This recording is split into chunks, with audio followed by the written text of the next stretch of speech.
वक्त की ये बड़ी खबर, बड़ी जानकारी। तो मुख्यमंत्री सुखविंदर सिंह सुक्खू ने कैबिनेट की ये महत्वपूर्ण बैठक बुलाई है। दरअसल आपको बता दें, कैबिनेट एजेंडों पर आज शिक्षा विभाग की बैठक होनी है। शिक्षा मंत्री रोहित ठाकुर बैठक की अध्यक्षता करेंगे। तो साथ ही डिप्टी सीएम मुकेश अग्निहोत्री भी बैठक कर सकते हैं। कैबिनेट सब कमेटी की बैठक कर सकते हैं डिप्टी सीएम मुकेश अग्निहोत्री। इस वक्त की ये बड़ी खबर आपको बता रहे हैं, हिमाचल से ये बड़ी जानकारी। जल्द ही हिमाचल कैबिनेट की बड़ी बैठक होनी है। मुख्यमंत्री सुखविंदर सिंह सुक्खू ने 20 सितंबर को ये बैठक बुलाई है और ऐसे में इस बैठक से पहले कैबिनेट सब कमेटी की बैठक कर सकते हैं डिप्टी सीएम। इसी खबर पर ज्यादा जानकारी के साथ हमारे हिमाचल ब्यूरो चीफ विकास शर्मा हमारे सर्च के। विकास, सबसे पहले आप तो जानना चाहेंगे, कैबिनेट की महत्वपूर्ण बैठक बुलाई गई है, इसको लेकर के फिलहाल क्या कुछ अपडेट? देखिए, 20 सितंबर यानी कि 20 तारीख को जो है इसी महीने की इस बैठक को बुलाया गया है। मुख्यमंत्री इस बैठक की अध्यक्षता करेंगे और सभी मंत्री जो है इस बैठक में मौजूद रहने के लिए कहा गया है। लेकिन इसके बाद कई ऐसी जो सब कमेटियां हैं उनकी जो समीक्षा बैठकें हैं वो हो सकती हैं। और इसके अलावा जो आज अहम है वो ये है कि जो शिक्षा मंत्री हैं रोहित ठाकुर, आज वो कई समीक्षा बैठकें जो हैं इसी शिक्षा विभाग से जुड़ी जो है वो आज जरूर करेंगे। क्योंकि देखिए, एजेंडा आइटम्स बहुत सारी हैं, बहुत से ऐसे लंबित मामले हैं जिनको इस कैबिनेट बैठक में लाया जाना है। लिहाजा सभी बैठकें जो है वो अब होनी शुरू हो जाएंगी और इसको लेकर बाकायदा एक अधिसूचना जो है वो जारी की गई है, जिसमें कहा गया है कि 20 तारीख को ये बैठक जो है वो बुलाई गई है मुख्यमंत्री की तरफ से। और इसके साथ ही जिस तरह से जो भर्ती होनी है, चाहे वो स्वास्थ्य विभाग की अगर खास तौर पर बात कर लें, क्योंकि मुख्यमंत्री ने ये ऐलान जो है वो सत्र के भीतर भी किया था जब मानसून सत्र चल रहा था। तो ऐसे में ये माना जा रहा है कि कुछ समीक्षा बैठकें होंगी जो विभागों से जुड़ी हुई होंगी, वो आज से शुरुआत उसकी होगी। और इसके साथ ही जो लंबित पड़े मसले जिनमें भर्तियां हैं या फिर पदोन्नति के ऐसे मामले हैं या फिर रिक्त पड़े जो नए पद हैं उनकी किस तरह से भर्तियां की जाएंगी, ये तमाम चीजें जो है इस मंत्रिमंडल की बैठक में लाए जाने के लिए अब विभागों को आदेश हो गए हैं कि वो एजेंडा आइटम्स जो है वो बनाना शुरू कर दी। तो ऐसे में डिप्टी सीएम जो है, क्योंकि वो भी कई ऐसी सब कमेटियां हैं जिनके अध्यक्ष हैं, और ऐसे ही अगर स्वास्थ्य विभाग से जुड़े मसलों की अगर बात करें या बेरोजगारी से जुड़े मसलों की बात करें, क्योंकि जो कांग्रेस की गारंटियां हैं जो सत्ता में आने से पहले कांग्रेस ने दी थी, उन गारंटियों को कैसे पूरा किया जा सकता है, इसको लेकर भी समीक्षा बैठक होगी। और जो कैबिनेट सब कमेटियां अलग अलग विषयों को लेकर बनाई गई है उनको लेकर भी समीक्षा बैठकें होंगी। लिहाजा जो ये कैबिनेट की बैठक है ये बेहद ही महत्वपूर्ण इसे माना जा रहा है।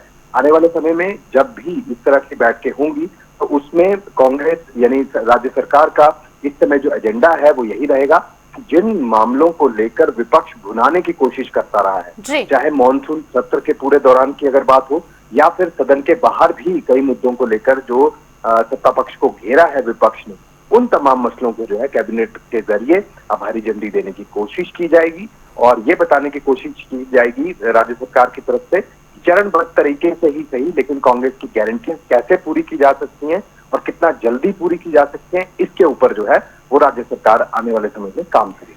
बिल्कुल, और खास तौर पर हिमाचल चुनाव के दौरान जब कांग्रेस की ओर से वो तमाम गारंटियों के लोक लुभावन वायदे किए गए थे जनता से, और अब उन वादों को लेकर के लगातार विपक्ष भी सत्ता पक्ष पर हमलावर रहता है। जिस तरीके से आपने बताया कि चाहे सदन हो या सदन के बाहर की बात हो, इस तरीके की तस्वीरें अक्सर देखने को मिलती है। और ऐसे में इस लिहाज से भी कैबिनेट की बैठक महत्वपूर्ण, क्योंकि जो तमाम वादे हैं अब उनको पूरा करने पर सरकार का जोर।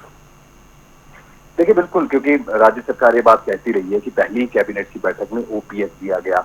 ओपीएस के साथ साथ फिर जो महिलाओं को 1500 रुपए देने की बात है, उसके अंदर भी चरणबद्ध तरीके से जो है सबसे पहले लाहौल स्पीति की महिलाएं और उसके बाद जो है देश भर की जो लाभार्थी जिनको बनाया गया है वही महिलाएं जो है इसमें होंगी। विपक्ष यानी कि भाजपा का यह आरोप है कि किस तरह से ये चरणबद्ध तरीका बोल के जनता के साथ धोखा जो है अपनी गारंटी के जरिए कांग्रेस कर रही है, यानी सुक्खू सरकार कर रही है। तो ऐसे में इन तमाम मसलों को देखा जाएगा और इनको सुलझाने की कोशिश की जा रही है कि किस तरह सुलझाया जाए, लेकिन जो लाभार्थी हैं उनको किस तरह से फायदा जो है इसमें पहुंचाया जाए और किस तरह से जो विपक्ष है उसको कोई निशाना साधने का यहाँ पर मौका न मिले। तो ये तमाम चीजें जो है वो देखी जाएंगी। लेकिन इसके साथ ही देखिए आर्थिक संकट बेहद ही महत्वपूर्ण होता है। आर्थिक जी। संकट के अलावा जो इन दिनों जो सबसे बहुचर्चित जो मसले हैं वो है जो ये सामुदायिक जो चीजें हो गई हैं, सांप्रदायिक जो हालात हिमाचल प्रदेश में बन गए हैं, तो इनको लेकर जरूर कैबिनेट बैठक में चाहे ऑफ द रिकॉर्ड ही चर्चा हो, लेकिन चर्चा जरूर होगी कि किस तरह से जो सांप्रदायिक माहौल है वो खराब हो रहा है, कौन लोग हैं जो ये चीजें खराब कर रहे हैं, ऐसे लोगों की सूची बनाई जा रही है। और संजौली जो अवैध मस्जिद ये मसला था, यहाँ से शुरू होकर अब इसकी आग पूरे प्रदेश भर में फैल चुकी है। जगह जगह रोजाना खबरें आ रही हैं किस तरह से प्रदर्शन हो रहा है, और ऐसे में कांग्रेस की जो सरकार है, सुक्खू सरकार है, देश भर में इसकी छवि खराब हो रही है, जिसका संज्ञान एआईसीसी यानी कि जो एआईसीसी के जो उच्च पद पर जो बैठे लोग हैं, चाहे वो मल्लिकार्जुन खड़गे जो कि एआईसीसी के अध्यक्ष हैं, उनकी तरफ से ही क्यों ना नाराजगी हो, लेकिन नाराजगी जताई गई है। ऐसे में हालात काबू में रहे और आने वाले समय में किस तरह से दंगे या हालात जो है वो अशांति जैसे हालात हिमाचल प्रदेश में ना हो, इसको लेकर भी राज्य सरकार काम कर रही है। और लगता यही है कि कैबिनेट में ये तमाम मसले जिनकी चर्चा हो रही है, ये तमाम मसले जरूर आएंगे और जो जनता से जुड़े मुद्दे हैं खास तौर पर उनको, और इसके अलावा जो राष्ट्रीय स्तर पर जो हिमाचल प्रदेश की छवि है वो सही से बनी रहे, कानून व्यवस्था बनी रहे और आने वाले समय में कुछ इस तरह से सांप्रदायिक हालात ना बिगड़े, इसको लेकर जरूर चर्चा जो है कैबिनेट की बैठक में हो सकती है। बिल्कुल, बहुत बहुत धन्यवाद विकास जी आपका हमारे साथ जुड़ने के लिए और तमाम जानकारी हम तक पहुंचाने के लिए। हिमाचल से बड़ी खबर आपको बता रहे हैं, कैबिनेट एजेंडों को लेकर के बैठक में चर्चा होनी है। शिक्षा मंत्री रोहित ठाकुर आज बैठक करेंगे और डिप्टी सीएम मुकेश अग्निहोत्री भी बैठक कर सकते हैं। साथ ही आपको बता दें कि 20 सितंबर को मुख्यमंत्री सुखविंदर सिंह सुक्खू ने भी कैबिनेट की अहम बैठक बुलाई है।